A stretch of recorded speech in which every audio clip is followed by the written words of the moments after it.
Shalom! Hoje nós veremos que Deus prova somente os seus filhos. Devemos lembrar que Deus não prova todas as pessoas. O rei Davi escreveu o seguinte no Salmo 11, versos 5 a 7. O Eterno prova o justo, mas o ímpio e a quem ama a injustiça, a sua alma odeia.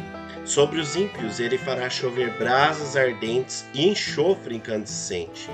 Vento ressecante é o que terão. Pois o Eterno é justo e ama a justiça, os retos verão a sua face. Então, o Eterno ele prova o justo, né? Deus diz, Davi aqui diz que Deus prova os justos, os seus filhos e aqueles que são fiéis para que continuem a viver diante dele em justiça, tendo um ótimo relacionamento com o Pai Celeste. Os retos verão a sua face. O Eterno ele prova os justos para que eles possam ver a face dele. Sem santidade, ninguém verá o Senhor, como diz em Hebreus 12:14. E se esforcem por essa santidade. Então, por outro lado, o Eterno não prova aqueles que são os ímpios. Sobre os ímpios, aí diz o verso, ele fará chover brasas ardentes e enxofre incandescente. Vento ressecante é o que terão. O que o aguarda este povo é a ira do Eterno, 2 Pedro 2, 9 a 22. Portanto, quem teme o Eterno deve estar preparado para ter a sua fé provada e testada, e para ser refinado pelo Eterno em qualquer momento. As provações, os testes que o Eterno nos dá não são necessariamente tragédias. Eles nos ajudam a continuar caminhando pelo caminho reto, a focar nossos olhos no Eterno e em tudo que é bom e correto aos olhos dele. Essas tribulações como exercitar o músculo, como ir para a academia. Um músculo que não é bom, logo atrofia e não faz bem para o restante do corpo. As provações em nossa vida também podem ser comparadas a manobras militares. A manobra simula um estado de guerra e prova nossa habilidade militar para combater as ameaças ao nosso redor. O exército aprende lições a partir de seus erros nas manobras, a fim de se sair melhor em uma emergência real. 2 Timóteo 2:3. Aquele que rejeitar a provação de Deus, as provações que Deus lhe impuser, é, na melhor das hipóteses, uma pessoa que não sabe o que está fazendo. Sua recusa em passar pelas provas significa que ainda não aprendeu e que sem a ajuda de Deus está fadado ao fracasso e está se estabelecendo como um fracasso em qualquer tarefa ou dever, 2 Timóteo 4:5. Na pior das hipóteses, ele está declarando inimigo de Deus. Aquele que não quiser estar na lista dos que o Criador prova, está dizendo: quer estar na lista dos ímpios aos olhos de Deus, daqueles que só podem esperar a sua ira. Devemos nos lembrar que Deus tem um propósito para a nossa vida e que para atingir esse propósito é necessário ter maturidade espiritual. E a maturidade espiritual não pode ser comprada como se fosse um produto de supermercado. Ela é o resultado de um caminhar diário com o Eterno em obediência, caminhar que flui do nosso amor por Ele e da nossa emuná, da nossa fé nele. Finalmente, o autor da Epístola aos Hebreus nos anima a fortalecermos as mãos dos nossos irmãos que estiverem passando por uma prova difícil ou que estiverem sofrendo por causa da sua fé em Yeshua. Portanto, fortaleçam as mãos enfraquecidas, os joelhos vacilantes. Façam caminhos retos para os seus pés, para que o manco não se desvie, antes seja curado. Hebreus 12 a 13, Gálatas 6, 1 a 2.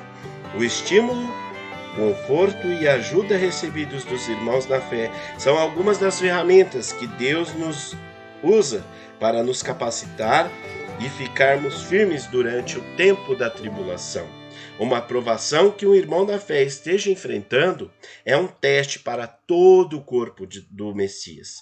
Todos passamos por provas o tempo todo, porque Deus nos ama a todos sempre. Resumindo o que nós aprendemos até agora nessa série. Por que Deus permite que passamos por tempos difíceis em nossa vida? Para nos ensinar que Ele nos ama, para provar a nossa fé, para nos fazer humildes e nos submetermos à sua vontade, para nos ajudar a afastarmos de toda forma de mal, 1 Tessalonicenses 5:22, para focar os nossos olhos nas coisas celestiais, no trono eterno de Deus, no lar eterno daqueles que o amam, para ajudar-nos a descobrir o que realmente amamos e colocamos como prioridade na nossa vida, como perspectiva correta, de forma que amemos ao Eterno sobre todas as coisas, para nos ajudar a ver o valor da abundante graça de Deus por nós, para podermos entender os sofrimentos dos outros até o ponto em que possamos ajudá-los em suas aflições, para fazer de nós um exemplo para os outros, para nos preparar para o serviço efetivo ao Eterno em pureza e em santidade, para fazer de cada um de nós um novo homem, que em seu caráter, em suas qualidades, cresça, a fim de ser cada vez mais parecido com Yeshua HaMashiach, Jesus, o Cristo. Gálatas 4:19. Você ainda se lembra dos princípios que precisamos adotar em todas as provações e dificuldades? Devemos nos alegrar, porque as provações são boas para nós e nos ensinam a ter paciência. Abacuque 3:16-19. Devemos nos esforçar para conhecer a palavra de Deus e entender a sua vontade. Devemos nos submeter a Deus e aprender a ter paciência. Devemos querer crer, querer acreditar. Devemos amar. Yeshua HaMashiach é o princípio mais poderoso de todos. Vamos concluir usando as palavras de Kefa, Simão Pedro, relativas às tribulações. Amados, não se surpreendam com o fogo que surge entre vós para prová-los, como se algo estranho estivesse acontecendo, mas alegrem-se à medida que participam dos sofrimentos do Messias, para que também, quando a sua glória for revelada, vocês exultem com grande alegria.